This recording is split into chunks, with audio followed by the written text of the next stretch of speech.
বিরাট কোহলিদের বিরুদ্ধে ১৫ বলে অর্ধশতরান করেছিল বৈভব সূর্যবংশী। ২৬ বলে করে ৭৮ রান। এমন পারফরম্যান্সের পরের ম্যাচেই রাজস্থান রয়্যালসের প্রথম একাদশে জায়গা হল না। ১৫ বছরের ব্যাটারের সানরাইজার্স হায়দ্রাবাদের বিরুদ্ধে রাজস্থান রয়্যালসের প্রথম একাদশে জায়গা হয়নি বৈভব সূর্যবংশীর। ইম্প্যাক্ট প্লেয়ার হিসাবে তাকে শুধু ব্যাট করতে নামানো হয় সোমবার। দলের এই সিদ্ধান্তে খুশি নয় ১৫ বছরের ক্রিকেটার। বৈভবের অসন্তোষের কথা জানিয়েছেন রাজস্থানের সহকারী coach Trevor Penney. Royal Challengers বেঙ্গালুরুর বিরুদ্ধে ২৬ বলে ৭৮ রানের ইনিংস খেলার পরের ম্যাচেই বৈভব প্রথম একাদশে না থাকায় বিস্মিত হয়েছিলেন ক্রিকেটপ্রেমীরা।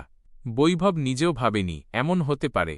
কেন বৈভবকে প্রথম একাদশে রাখা হল না, এই প্রশ্নের উত্তরে পেনি বলেছেন, হায়দ্রাবাদের বিরুদ্ধে বৈভব ফিল্ডিং করেনি।